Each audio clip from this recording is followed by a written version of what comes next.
হ্যাঁ হ্যাঁ জি। আসসালামু আলাইকুম রহমতুল্লাহি ওয়া বারাকাতুহু। সুপ্রিয় দর্শক শ্রোতা, আলেম ওলামাদেরকে কোরআনের কথা বলতে বাধা দেওয়া হচ্ছে। আসলে এই বাধাগুলি কে দিচ্ছে?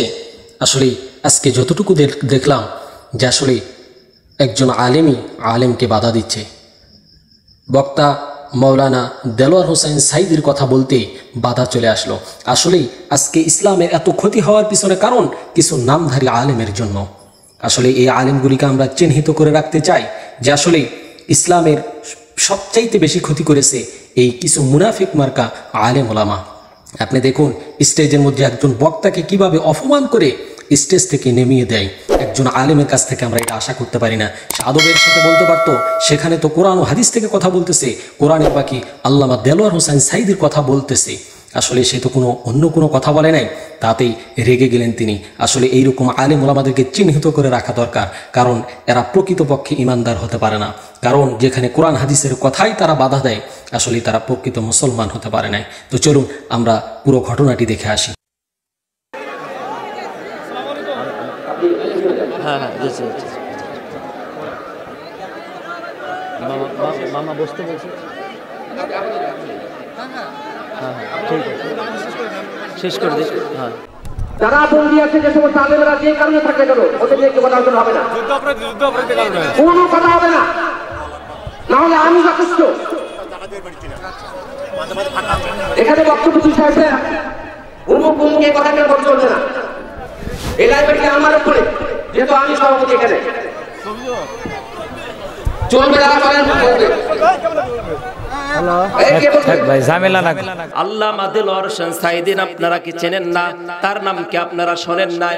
আমার ভাইয়েরা, দুঃখই কলিজা ফেটে যায়, দাও তো আগুন জ্বলছে হৃদয়ে, কোথায় পানি ঢালবো জায়গা নাই।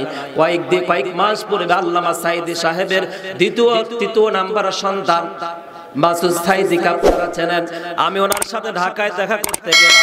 আমার ভাইয়েরা, ঢাকায় দেখা করার পরে বললাম, স্যার আমাদের কোরআনের পাখি, আমাদের হৃদয়ের স্পন্দন, সারা পৃথিবীবাসী যার জন্য পাগল, সারা পৃথিবীর মানুষেরা যারাই বাংলা ভাষা বোঝে তার কথাগুলো শোনে, ইংলিশ ভাষা বোঝে, ইংলিশে তার ওয়াজগুলো ট্রান্সলেশন করা হয়। হুজুরের অবস্থা জেলখানায় কেমন আছে?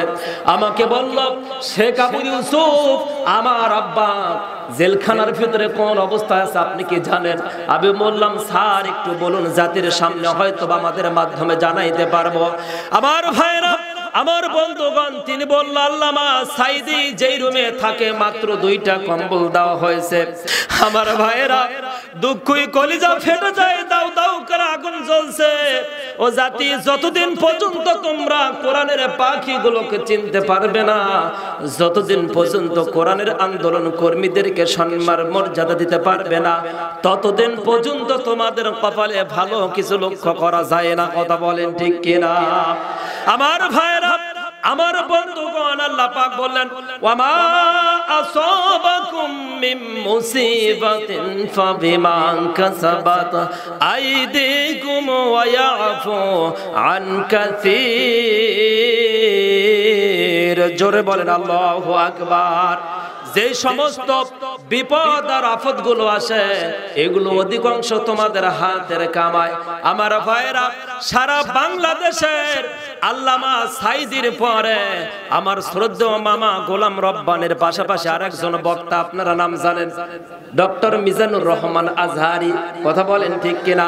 আমি এই জাতিকে চ্যালেঞ্জ করে বললাম, এই গোবিন্দগঞ্জের আমি সন্তান, আমি আপনাদেরকে চ্যালেঞ্জ করে বললাম, আল্লামা দেলোয়ার হোসেন সাইদি, তারেক মনোয়ার, আল্লামা মিজানুর রহমান আজহারি, আমার শ্রদ্ধেয় মামা গোলাম রব্বানী সহ এদেরকে একটা মাঠে একত্রিত করেন, আর একটা মাঠে যারা বর্তমান সরকার প্রধান আছেন কোন প্রকার লোভ লালসা না দিয়ে একত্রিত হয়ে মিছিল সমাবেশ করেন।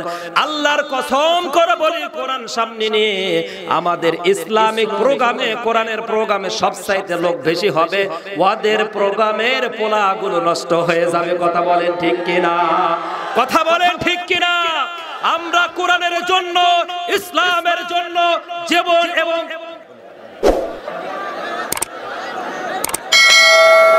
আসসালামু আলাইকুম ওয়া রাহমাতুল্লাহি ওয়া বারাকাতুহু। السلام عليكم ورحمة الله وبركاته. إن الحمد لله والصلاة والسلام على رسول الله. আপনারা বসেন বসেন বললাম বসেন।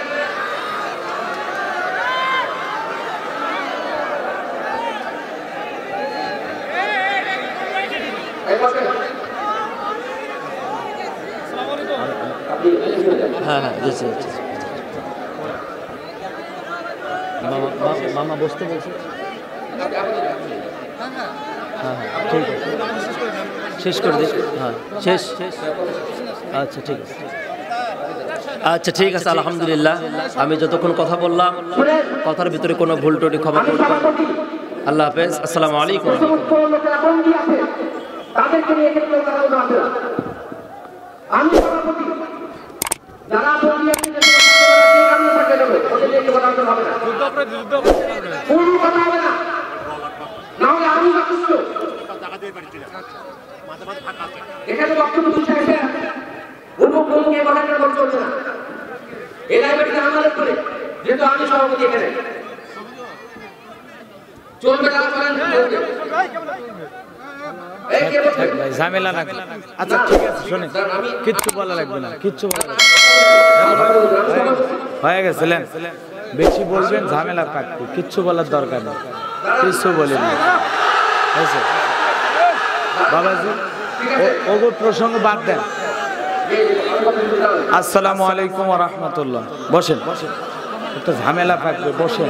বললেন না বলেন না বাবাজি, বসেন শোনেন বসেন। একটা পরিবেশ নষ্ট করার দরকার আছে?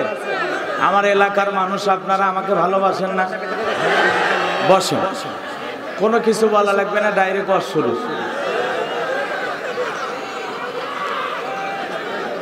ভাই আর একটিবার সালাম দেবো, আশা করছি সকলে সালামের জবাব জোরে সোরে দেবেন।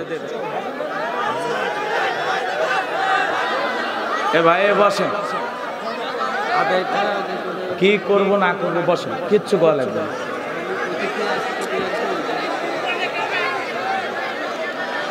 এতক্ষণ কি করলেন আপনারা? 2:30 বাজে একটা ঝামেলা পাইকে ছেড়ে দিন।